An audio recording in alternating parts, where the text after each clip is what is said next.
જૈન મિત્રો, જેવું તમે જોઈ રહ્યા છો હાઈકોર્ટ ઓફ ગુજરાતની ભરતી છે. જો હાઈકોર્ટમાંથી અત્યારે ખૂબ જ સરસ ઘણી ભરતીઓ નીકળી છે. ખૂબ એટલે ખૂબ જ સરસ હાઈકોર્ટમાંથી છે પણ, અને દરેક જિલ્લામાં પણ છે જગ્યાઓ. તો એના બધી પોસ્ટ વાઇઝ અલગ અલગ નોટિફિકેશન છે કે 7 થી 8 અલગ અલગ જગ્યાઓની વેકેન્સી નીકળી છે. પણ શું છે, દરેકના નોટિફિકેશન અલગ અલગ છે. એટલે આપણે પોસ્ટ વાઇઝ દરેક નોટિફિકેશનના વિડીયો એક એક કરીને યુટ્યુબમાં મૂકીશું. તો તમારે વધારે માહિતી માટે વિડીયો ચેક કરી લેવા. ધીમે ધીમે આપણે બધા વિડીયો રાખી દઈશું.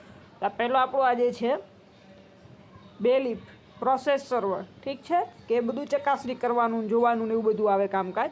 અને જો અમારી ચેનલને તમે સબસ્ક્રાઈબ ન કરી હોય તો સબસ્ક્રાઈબ કરી લો, અને પૂરી જાણકારી માટે વિડીયોના એન્ડ સુધી બન્યા રહો, જેથી ક્યાંય કન્ફ્યુઝન ના રહે તમને. તો પ્રોસેસ સર્વરની છે, તો જેની અંદર આપણે જોઈએ કે માહિતી બધી શું છે. તો જો પહેલાં તો આ પ્રોસેસ સર્વરની જે વેકેન્સી છે, મોસ્ટ ઓફ જિલ્લામાં 4 ને 5 છે જગ્યા, કે તમને તમારા જિલ્લામાં અદાલતમાં નોકરી મળી રહે એમ છે. અને બીજું કે પગાર 20,000 પગાર છે આમાં, અને લાયકાત પણ ખૂબ જ સરસ છે. તો આપણે આમાં જોઈએ છીએ તારે જો કેટેગરી મુજબ જગ્યાઓ, તો ટોટલ 198 જગ્યા છે. ઠીક છે, મહિલા ઉમેદવાર માટે પણ અનામત રાખેલી જગ્યા છે, જે તમે આ લિસ્ટમાં જોઈ શકો છો. ઠીક છે, ટોટલ 198 જગ્યા છે. એ સિવાય ઔદ્યોગિક ન્યાયાલયો, ઇન્ડસ્ટ્રીયલ કોર્ટ, એમાં પણ જગ્યાઓ છે. એમાં 12 જગ્યાઓ છે બીજી. નેક્સ્ટ જોઈએ પે મેટ્રિક્સ 19,900, એટલે કે 20,000 સ્ટાર્ટિંગ સેલરી છે. ઠીક છે, અનામતનું તમે ઉપર જોઈ લીધું કે વેકેન્સી જોઈ લીધી, બરાબર. તમે હવે લાયકાત, તો લાયકાતમાં જુઓ 12 પાસ ઉપર છે. ઠીક છે, 12 પાસ. પછી છે ઉમેદવાર સાયકલ કે માન્ય ડ્રાઇવિંગ લાયસન્સ સાથે દ્વિચક્રી વાહન ચલાવવાનું જ્ઞાન ધરાવતા હોવા જોઈએ.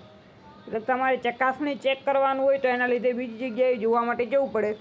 તો એના માટે 2 વ્હીલરનું ડ્રાઇવિંગ લાયસન્સ હોવું જરૂરી છે તમારા જોડે. ઠીક છે, કોમ્પ્યુટરનું પાયાનું જ્ઞાન, એટલે કે CCCનું કાં પછી કોઈ પણ કોમ્પ્યુટર વિષય તમે સ્કૂલમાં કેમ રાખેલો હોવો જોઈએ, અને ખાસ CCC કરેલું હોવું જોઈએ. અને ગુજરાતી હિન્દી ભાષાનું જ્ઞાન. ઠીક છે, હવે આપણે એજ લિમિટ જોઈશું. તો 18 વર્ષથી 33 વર્ષ. ઠીક છે, 18 થી 33 વર્ષ એજ લિમિટ છે. છૂટછાટમાં તમે જોઈ શકો છો કે બધાને 5 વર્ષની આપેલી છે, ખાલી જનરલવાળાને જ નથી. ઠીક છે, અને દરેક મહિલા ઉમેદવારને, જનરલવાળા મહિલા ઉમેદવારને 5 વર્ષની આપેલ છે. ઠીક છે, શું બાકી તો માજી સૈનિકની છે 3 વર્ષ રિટાયરમેન્ટથી. ઠીક છે,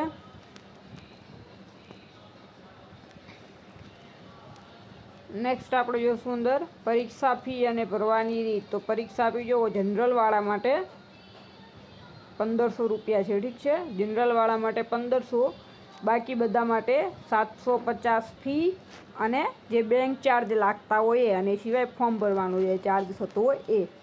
અને આ ફોર્મ તમને એ પણ કહી દે કે ફોર્મ તમારે ઘરે બેઠા ભરાવવું હોય તો અમારો કોન્ટેક્ટ કરી શકો છો તમે. ડિસ્ક્રિપ્શનમાં અમારા વોટ્સએપ ગ્રુપની લિંક આપેલી હશે, મોબાઈલ નંબર પણ હશે, કે જેમાં તમે મેસેજ દ્વારા અમારો કોન્ટેક્ટ કરી શકો છો. તમે ઘરે બેઠા તમને ઓનલાઈન પેમેન્ટ દ્વારા ફોર્મ પણ ભરી આપીશું. સ્પર્ધાત્મક પરીક્ષાનું માળખું, તો 2 પરીક્ષા આવે. જે પ્રાઇમરી હશે પ્રિલિમ, એમાં હેતુલક્ષી હશે, એટલે કે ખાલી MCQ હશે. 1.5 કલાકનો ટાઈમ મળશે, 100 MCQ હશે. અને મેઇન એક્ઝામ એમાં લખવાનું હશે.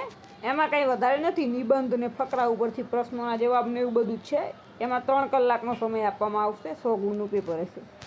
હવે હેતુલક્ષીના વિષય શું છે MCQમાં? તો ગુજરાતી, GK, ગણિત, રમતગમત, કરંટ અફેર્સ અને કોમ્પ્યુટરનું થોડું પૂછાશે. એ OMR બેઝ હશે. અને મેઇન એક્ઝામમાં ફકરા ઉપરથી પ્રશ્નોના જવાબ, એક વાક્યમાં પ્રશ્નોના જવાબ આવશે, અહેવાલ લેખન આવશે, પત્ર લેખન, નિબંધ લેખન અને ટૂંક નોંધ. હવે જો પહેલું ફકરા ઉપરથી પ્રશ્નોના જવાબ, અને છેલ્લા 4 અહેવાલ, પત્ર, નિબંધ ને ટૂંક નોંધ. ઠીક છે, આ તો બધાને આવડતું જ હોય. ખાલી એક વાક્યમાં પ્રશ્નોના જવાબ, તો એ પણ સાદા આવડે એવા જ છે.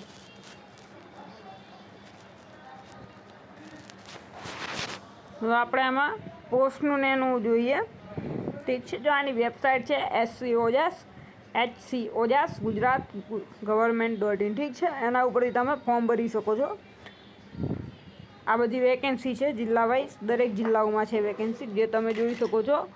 અમદાવાદ, અમરેલી, અરવલ્લી, બનાસકાંઠા, ભરૂચ, એ છે ભાવનગર, બોટાદ, છોટાઉદેપુર, દાહોદ, દેવભૂમિ દ્વારકા, ગાંધીનગર, ગીર સોમનાથ, જામનગર, જુનાગઢ, ખેડા, કચ્છ, મહીસાગર, મહેસાણા, મોરબી, નર્મદા, નવસારી, પંચમહાલ, પાટણ, પોરબંદર, રાજકોટ, સાબરકાંઠા, સુરત, સુરેન્દ્રનગર, તાપી, વડોદરા, વલસાડ, ઠીક છે. તમે જોઈ શકો છો મોસ્ટ ઓફ બધા જિલ્લાઓમાં વેકેન્સી છે, અમુક જિલ્લાઓમાં જ નથી. તો ફોર્મ ભરવા માટે જરૂરી ડોક્યુમેન્ટમાં ખાલી Aadhaar card, mobile number, email ID, passport size photo, signature અને તમારી જે માર્કશીટ હોય અને જાતિનું પ્રમાણપત્ર, બસ આટલા જ ડોક્યુમેન્ટની જરૂર પડે છે ફોર્મ ભરવામાં.